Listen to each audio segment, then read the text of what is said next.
मेरे लिए बड़ी गर्व की बात है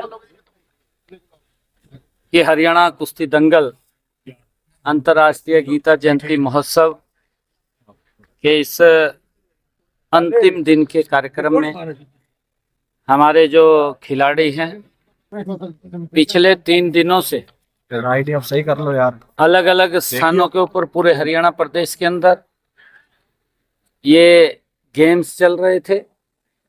आज उसका समापन था।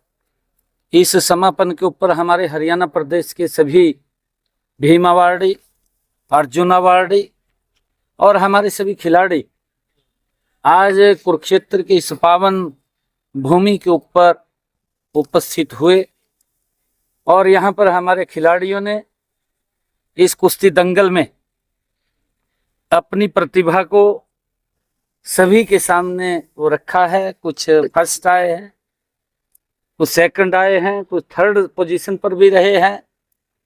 मैं सभी खिलाड़ियों को जिन्होंने पार्टिसिपेट इस हरियाणा कुश्ती दंगल में किया है, चाहे वो जिला स्तर पर थे या वो स्टेट स्तर के ऊपर आए हैं, उन सभी को मैं बहुत बहुत बधाई और शुभकामनाएं देता हूं, क्योंकि हमारी ये प्राचीन परंपरा रही है और प्राचीन इस परंपरा को लगातार आगे बढ़ाने का काम हमारे सभी हरियाणा के लोग और हमारी सरकार मिलकर के इसको करती है। हमने खेलों को बढ़ावा देने के लिए नीचे 0 ग्राउंड से खेल नर्सरी शुरू की है। आदरणीय नरेंद्र मोदी जी ने खेलो इंडिया, उसके माध्यम से युवाओं को एक मंच दिया है और उसका परिणाम है कि 2014 के बाद हमारे देश और प्रदेश के खिलाड़ी निरंतर भारत का नाम ऊंचा कर रहे हैं और वो मेडल की एक बड़ी श्रृंखला वो लेकर के आ रहे हैं। चाहे वो गोल्ड मेडल है, चाहे वो सिल्वर मेडल है और चाहे वो कांस्य मेडल है, हर क्षेत्र के अंदर हमारे युवाओं ने अपनी प्रतिभा के झंडे गाड़े हैं। मुझे ये भी खुशी है जब पूरे देश के मेडल आते हैं, उन मेडलों में हमारे हरियाणा के युवा नंबर 1 के ऊपर आते हैं। ये हमारे लिए बड़े गर्व की बात है, क्योंकि सरकार मजबूती से खिलाड़ियों के साथ उनको आगे बढ़ाने के लिए निरंतर काम कर रही है। मैं सभी युवाओं से अपील करना चाहूँगा कि हम इन खेलों का नशा करें, हम एजुकेशन का नशा करें। आज हरियाणा में बिना पर्ची बिना खर्ची के युवाओं को नौकरी मिल रही है, ये हमारे लिए गर्व की बात है। और अन्य नशों से हम बचें, नशा करें हरियाणा की माटी का, हरियाणा के खेलों का, हरियाणा के हमारी संस्कृति कल्चर का, और हम हरियाणा को आदरणीय मोदी जी के उस सपने को साकार करते हुए मैं इस आज के इस अवसर के ऊपर हरियाणा प्रदेश के युवाओं को कहना चाहूँगा कि प्रधानमंत्री जी का जो एक विजन है कि ये भारत 2047 तक विकसित राष्ट्र बनेगा, ये वही क्रीम है। हमारे वो अर्जुन अवार्डी जो आज यहाँ उपस्थित हुए हैं, आज हमारे जो भीम अवार्डी यहाँ उपस्थित हुए हैं, ये वही खिलाड़ी हैं जो इस देश के लिए गोल्ड लेकर के आते हैं कि इस भारत को, इस हरियाणा को विकसित हरियाणा और विकसित भारत बनाने में अपनी भूमिका अदा करेंगे। सीएम साहब, मैं सभी युवाओं से मैं पुनः अपील करूंगा, हर प्रकार का जो नशा है जो हमारे शरीर को नुकसान पहुंचाता है या हमारे शरीर की को कमजोर करता है, नशे से हमारी विकास की गति कम होती है। किस युवा के अंदर क्या प्रतिभा छिपी हुई है, जब वो युवा मंच के ऊपर दिखाता है तब उसकी प्रतिभा निखर करके सामने आती है।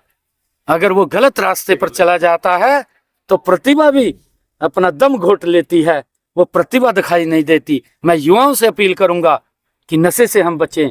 मैं सभी हरियाणा प्रदेश के आम जन से भी अपील करूंगा कि अपने बच्चों को नशे से दूर रखिए। उनको आगे बढ़ाने के लिए जब सरकार सपोर्ट कर रही है तो उनको आगे बढ़ाने का मौका दे। वन नेशन वन इलेक्शन को आज मंजूरी मिल गई है, कैबिनेट की मंजूरी मिली है वन नेशन वन इलेक्शन। देखिए, ये आदरणीय प्रधानमंत्री जी का एक विजन था उन्होंने कहा भी था कि देश के अंदर वन नेशन वन इलेक्शन के तहत ही चुनाव होने चाहिए।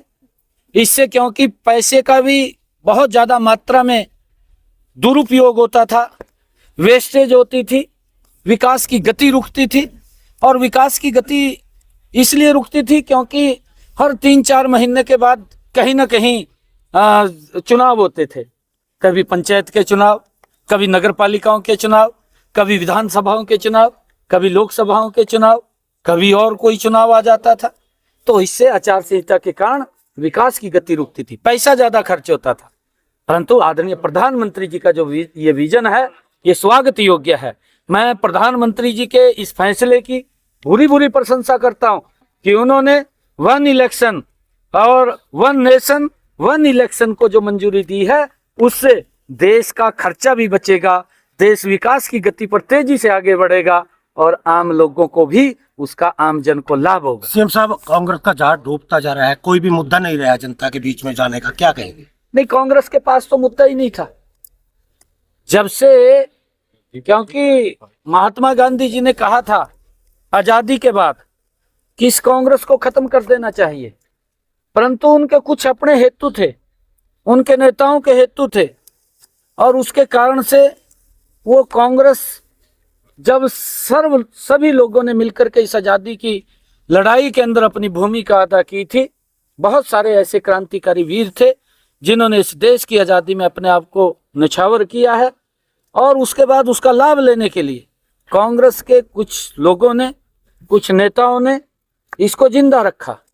परंतु जो उनकी कार्यप्रणाली थी, वो कार्यप्रणाली इस देश को नुकसान की तरफ ले जाती दिखाई दी, और लगातार भ्रष्टाचार में डूबती हुई ये कांग्रेस पार्टी, क्योंकि उन्होंने अपने स्वार्थ के लिए इसको जिंदा रखा।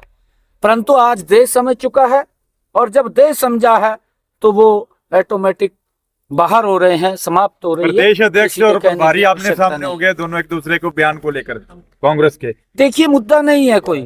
कांग्रेस पार्टी सदमे में है, सदमे में है क्योंकि लोगों ने नकारा है, और लोगों ने इस बुरी तरीके से नकारा है क्योंकि ये लोग ये भ्रष्टाचार में लिप्त लोग हैं। और अब एक दूसरे को जब कोई मुद्दा नहीं मिलता तो फिर एक दूसरे पे आरोप तो लगाना पड़ेगा। पहला तो बेचारी ईवीएम को रगड़ दिया, कहा ईवीएम कहा खराब है, ईवीएम हैक कर ली। पहले तो उसको ऊपर पिल गए ये लोग। जब उनको दिखा भी इसमें तो कोई हमारा बटने वाला कुछ नहीं है, फिर उन्होंने एक दूसरे पर आरोप लगाने शुरू कर दिए। ये भी तो कपड़े भी पाड़ेंगे।